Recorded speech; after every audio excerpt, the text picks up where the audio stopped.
I watched my children walk out of that courtroom with their heads down, and I felt nothing.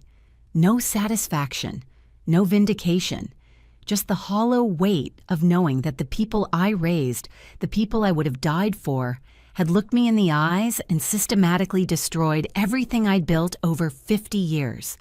They made $400,000 off my fear, off my trust, off the simple fact that I loved them enough to believe every word they said. I'm Patricia, and I'm 75 years old. I'm speaking to you today from my home in Greenwich, Connecticut, because I need you to know that this can happen to anyone. It doesn't matter how smart you are, how careful you've been, or how much you think you know your own children. When the people you trust most in the world decide to exploit you, they know exactly which buttons to push. So let me ask you, where are you watching this from? Are you sitting in your living room right now, maybe thinking about your own investments, your own family? Drop a comment and let me know. Because what I'm about to tell you isn't just my story. It's a warning. It was March 2023 when everything started to fall apart.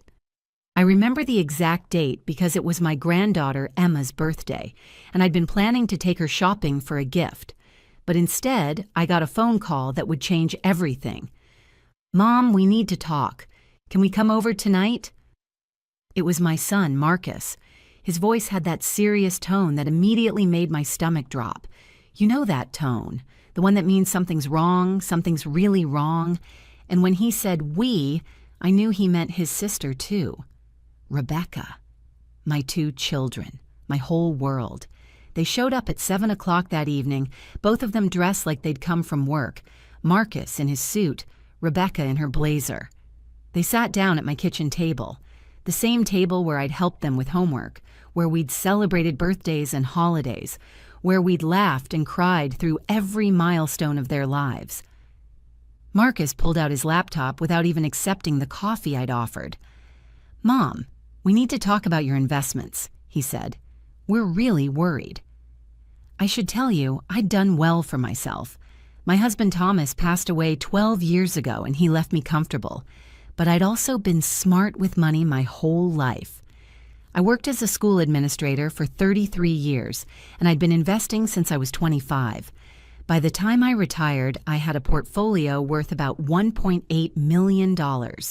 Not wealthy by Greenwich standards, but enough to live comfortably and leave something for my kids. Marcus and Rebecca had always been interested in my investments. Marcus worked in finance, something with hedge funds that I never fully understood. Rebecca was a real estate attorney. They were successful, educated, living in nice houses with their families. I was proud of them. So when Marcus opened up a series of charts on his laptop that night, charts showing declining market trends and economic forecasts, I paid attention. I trusted him. He was my son. He worked in finance. God, I was such a fool. "The market's heading for a major correction, Mom," Marcus said, turning the laptop screen toward me. "We're talking about something potentially bigger than 2008. The signs are all there." Rebecca leaned forward, her hand on mine. That should have been my first warning. Rebecca wasn't usually physically affectionate, but I was so focused on the fear creeping up my spine that I missed it. "We don't want you to lose everything you and Dad worked for," she said softly. "We've been watching your portfolio and you're heavily exposed in exactly the sectors that are going to crash hardest." I looked at those charts, those red lines diving downward in Marcus's projections.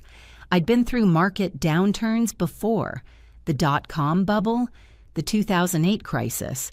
I knew that markets recovered, but I was 75 now, not 50. I didn't have decades to wait for recovery. "What are you suggesting?" I asked. "Liquidate," Marcus said. "Not everything, but the high-risk positions. We're talking about probably 70% of your portfolio. Move it into cash and bonds until the correction happens, then reinvest at the bottom." "That's a lot to liquidate," I said slowly. "Won't I lose money on the taxes?" "You'll lose a lot more if you stay in," Rebecca said. "Mom, we wouldn't be here if we weren't genuinely concerned. Marcus has been modeling this for months. His firm is preparing for it. This is real. Here's what you need to understand about financial exploitation of elderly people. It's not always obvious. It's not some stranger calling you claiming to be the IRS. Sometimes it's your own children sitting in your kitchen, using their expertise and your love for them as weapons. They spent 3 hours with me that night. Marcus showed me analysis after analysis. Rebecca talked about fiduciary responsibility and protecting my future. They both kept saying how worried they were, how they'd been losing sleep thinking about me losing everything. "What about your investments?" I finally asked Marcus. "If this is so certain, what are you doing?" "I'm in a different position," he said smoothly. "I'm younger. I can ride it out. Plus, my portfolio is structured differently. I've got protections you don't have." That should have been warning number 2, but I was tired, overwhelmed, and scared. They were saying all the things that made my worst fears feel real. "I need to think about it," I said. "Of course," Rebecca said. "But Mom, don't wait too long. These things happen fast. By the time everyone realizes it's happening, it's too late to protect yourself." They left around 10 that night. I didn't sleep. I lay in bed looking at the ceiling, thinking about everything Thomas and I had built, thinking about losing it all, thinking about becoming a burden on my children, instead of leaving them something. At 2 in the morning, I got up and looked at my investment accounts on my computer. I'd been so proud of that portfolio, every stock chosen carefully, diversified, built over decades, blue-chip companies, solid dividends, the kind of boring, reliable investments that had grown steadily year after year, and I thought about losing it all. Marcus called me the next morning at 7:30. I was making coffee, my eyes gritty from no sleep. "Mom, did you think about what we discussed?" "I did," I said. "I'm still not sure. The Dow dropped 400 points yesterday afternoon," he interrupted. "Mom, it's starting. You need to act now." Fear. That's what they were weaponizing. Pure, primal fear of losing everything. "What exactly should I do?" I asked, and I hated how small my voice sounded. "I can help you," Marcus said. "I can make the calls to your broker. We can do this today, protect your assets before it's too late.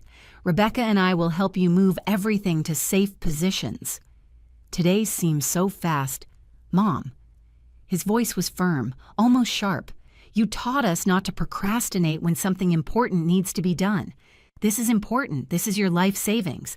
Let us help you." So I did. God help me, I did. I gave Marcus my broker's information. He conference called with my financial advisor, Stan, who I'd worked with for 15 years. Marcus presented his analysis, his charts, his projections. He sounded so confident, so professional. Stan raised some concerns about liquidating so much at once, about tax implications and the long-term view. "Stan, I appreciate your conservatism," Marcus said, "but we're not talking about normal market fluctuations here. My mother is 75. She can't afford to lose 30 or 40% of her portfolio. We're talking about protecting her ability to live independently." That phrase, "live independently," hit me like a punch. The thought of losing my home, of having to move in with one of them, of being dependent, that was my nightmare. Stan eventually agreed, with some reluctance, but he agreed. We set up the sell orders. 70% of my portfolio, liquidated over the next 3 days to avoid triggering circuit breakers or raising red flags. I watched my accounts drain. Stock after stock sold. Microsoft, Apple, Johnson & Johnson, Procter & Gamble, all the companies that had paid me dividends for decades, gone, moved into cash and short-term treasury bonds, just like Marcus recommended. The total came to about $1.3 million in liquidated assets. The remainder, roughly $500,000, stayed in longer-term bonds, and a few stocks that Marcus said were defensively positioned. I remember sitting at my computer on that third day, watching the final transactions complete. My hands were shaking. I'd just dismantled 50 years of careful investing in 72 hours, but I trusted my children. They were trying to protect me. Rebecca came over that evening with wine and takeout. "You did the right thing, Mom," she said, hugging me. "I know it feels scary, but you're safe now. When the crash happens, you'll be so glad you listened." "When do you think it'll happen?" I asked. She shrugged. "Could be weeks, could be months, but it's coming. Marcus is sure of it." I nodded, trying to feel relieved instead of terrified. That was April 2023. I'd sold everything. I was safe in cash and bonds, and the market kept going up. By May, the Dow had gained another 600 points.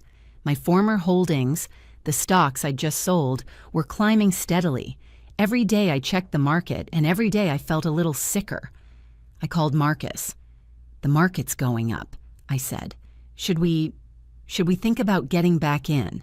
"No, Mom. This is the bubble before the burst. This is exactly what we expected. The higher it goes now, the harder it's going to fall. You need to be patient." "But I'm losing money every day by being out."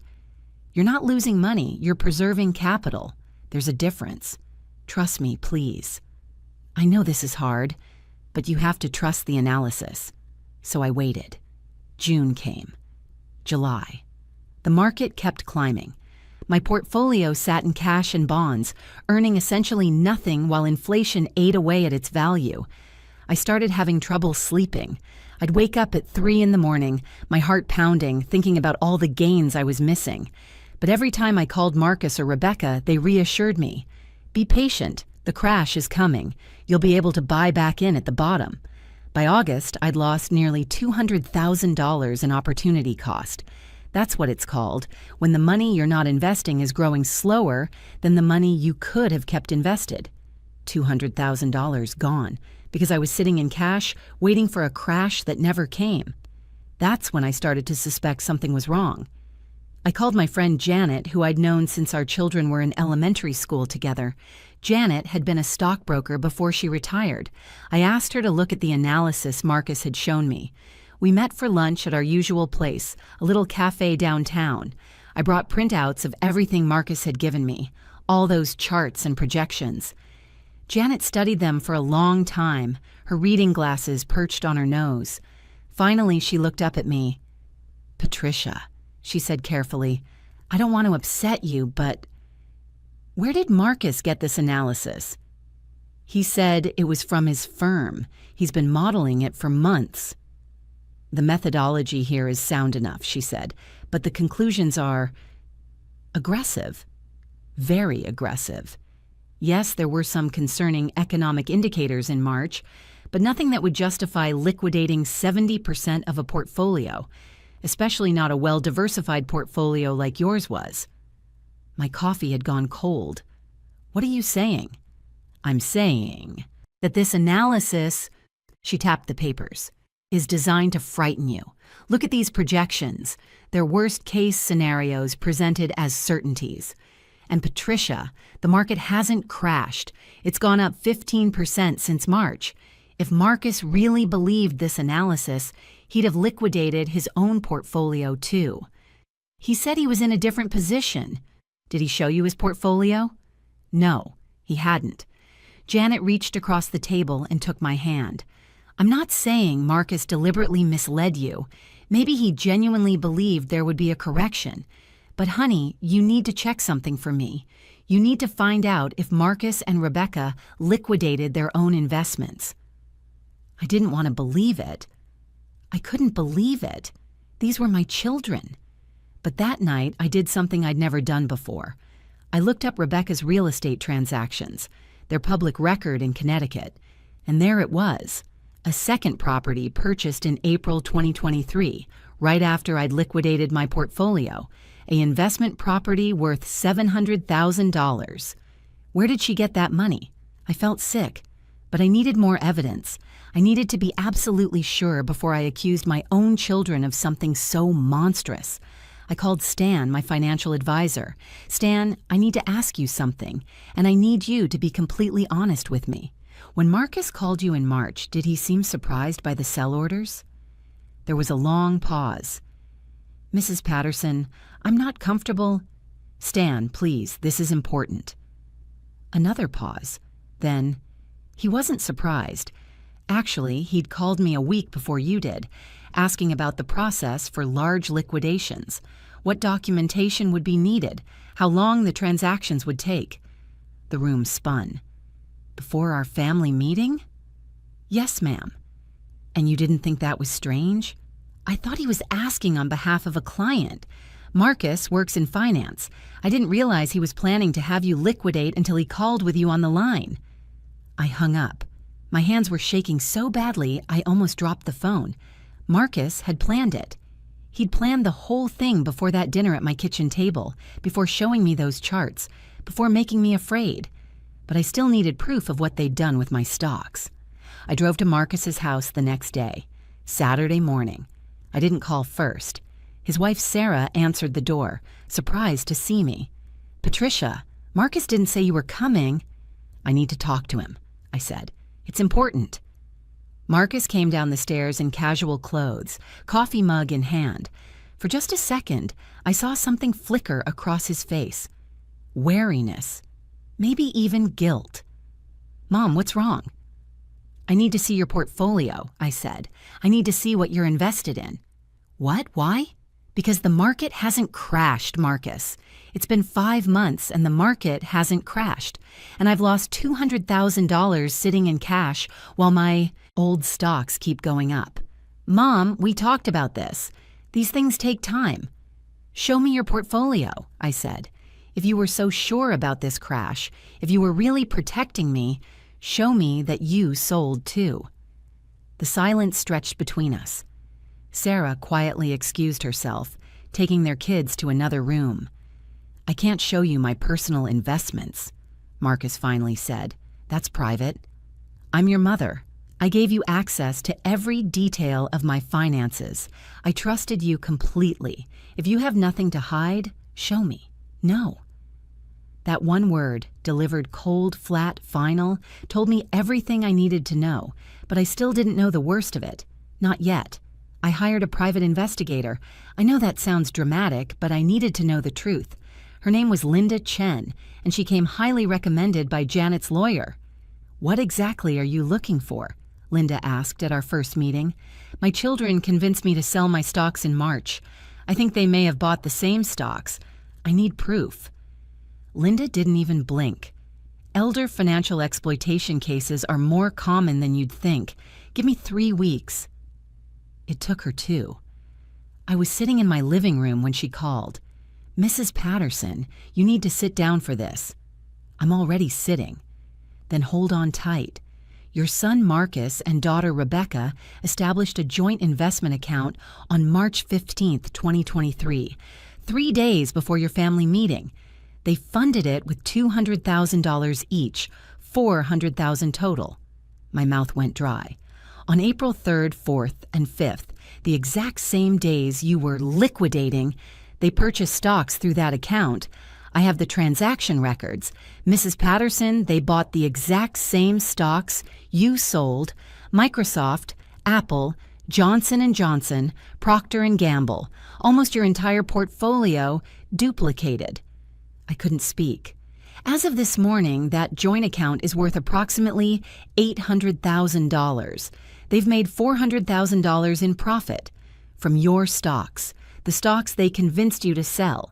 I want you to imagine something for me. Imagine the 2 people you loved most in the world, the 2 people you sacrificed for, worked for, raised with every ounce of love you had.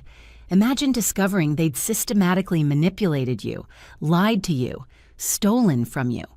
Not because they needed the money, not because they were desperate, but because they wanted more, because they saw an opportunity to profit from your fear and your trust.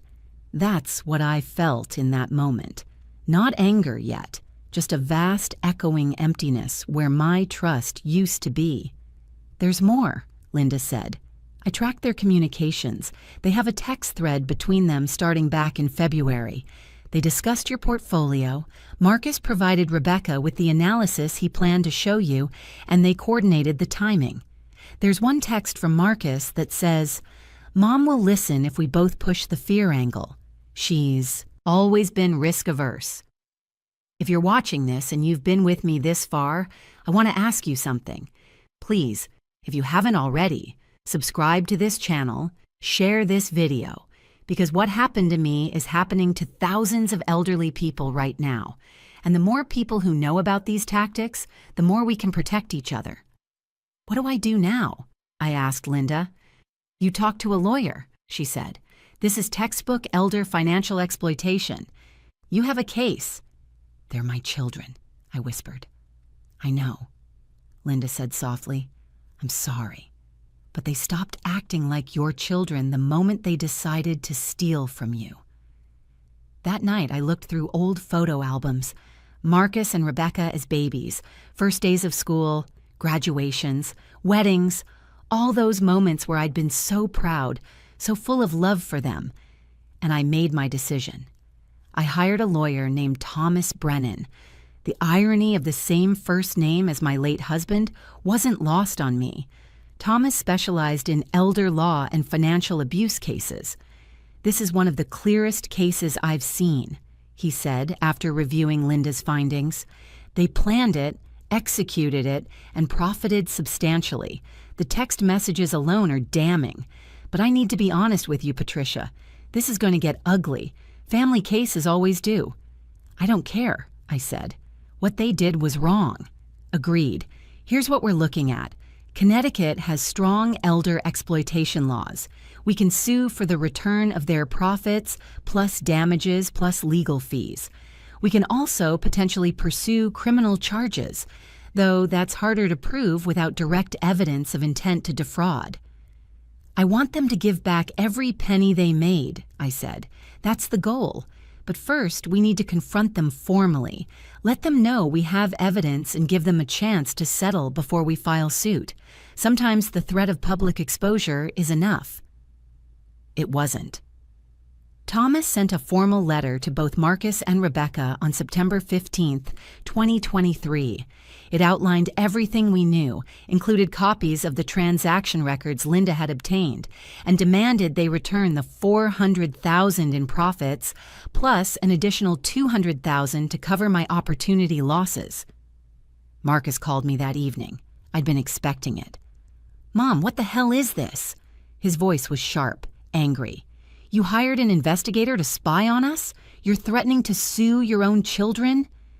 Did you buy my stocks? I asked calmly. Silence. Did you, Marcus? Yes or no? It's not that simple. It's exactly that simple. You convinced me to sell my stocks by lying about a market crash. Then you bought those same stocks.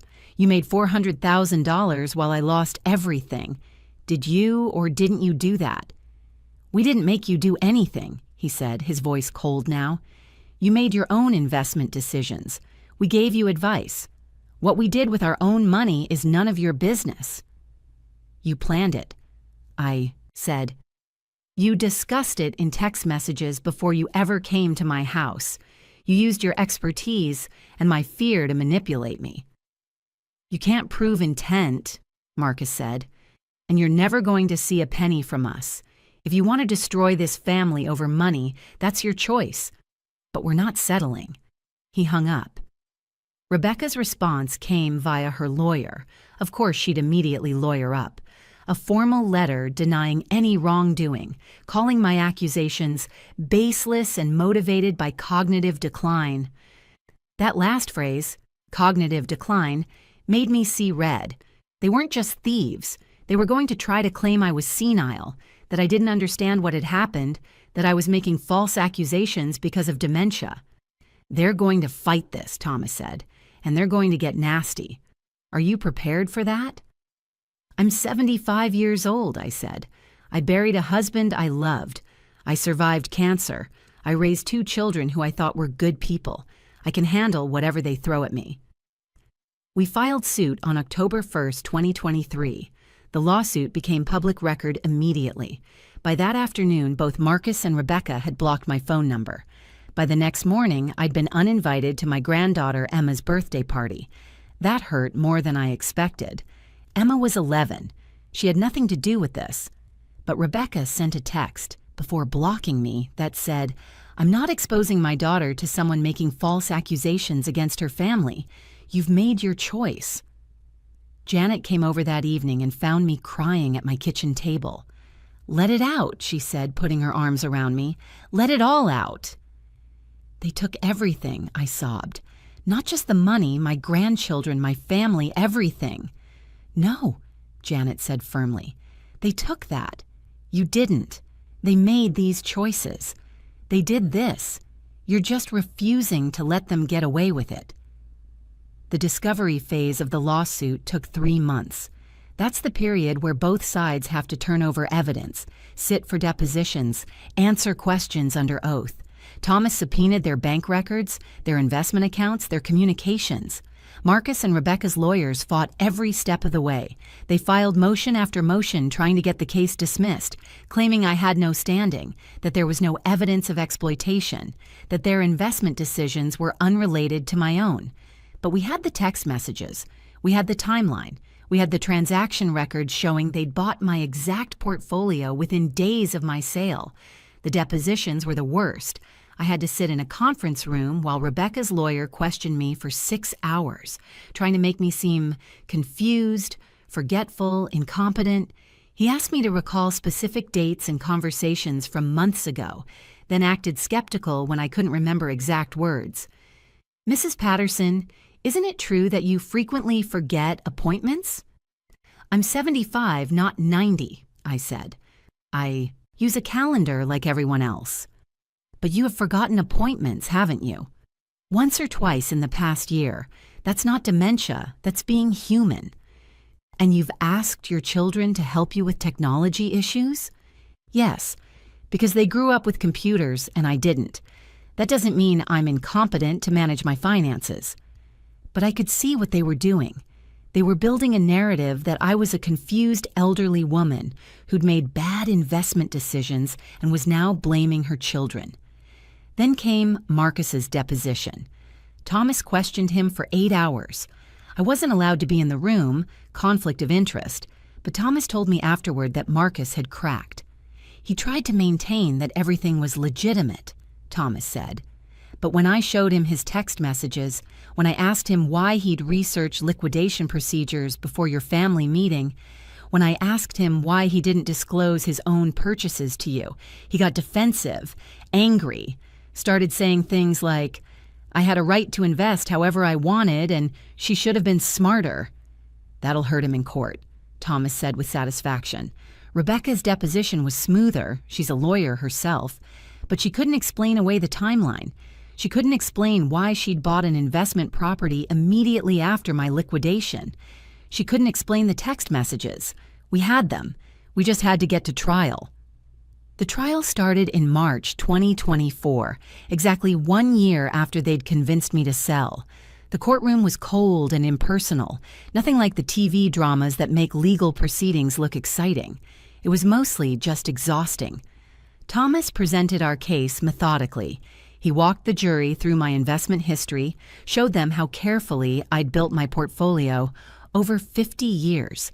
He brought in Stan, my financial advisor, who testified that the liquidation was unusual and that Marcus had researched the process beforehand. He presented Linda Chen's investigation findings. He showed the text messages between Marcus and Rebecca, blown up on a screen so everyone could see Marcus's words. Mom will listen if we both push the fear angle. Then he showed the transaction records, my sales on April 3rd, 4th, and 5th, their purchases on the exact same days, the same stocks, the same quantities, proportionally scaled to their investment amount.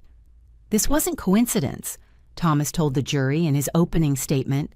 This was a calculated scheme to exploit an elderly woman's fear and trust. They weaponized their expertise and her love for them to steal her wealth. Marcus and Rebecca's lawyers argued that there was no theft, no exploitation. They maintained that Marcus had given me good faith advice, that they genuinely believed a market correction was coming, and that their personal investment decisions were unrelated to mine.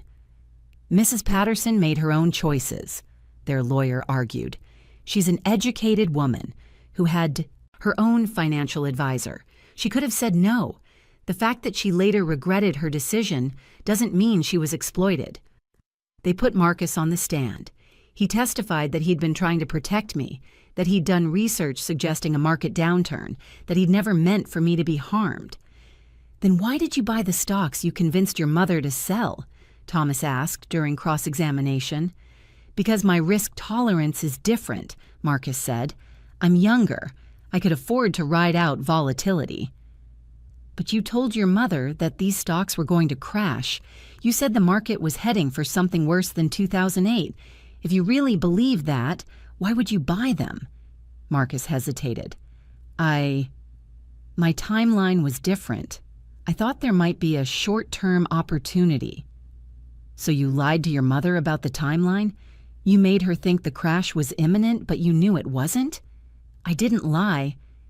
You manipulated her into selling so you could buy low, didn't you? You created your own buying opportunity using your mother's fear. No. But the damage was done. The jury could see it. Everyone could see it. Rebecca tried to distance herself from Marcus's investment advice. I was just supporting my brother's analysis, she testified. I'm not a financial expert. But you are a lawyer, Thomas said. You understand fiduciary duty. You understand exploitation. And you participated in a scheme to convince your mother to liquidate her portfolio so you and your brother could profit, didn't you? No, we were trying to help her. Help her lose $200,000 while you made $400,000. That's an interesting definition of help. The trial lasted 8 days. The jury deliberated for 6 hours. When the jury foreman stood up to read the verdict, I thought my heart might stop.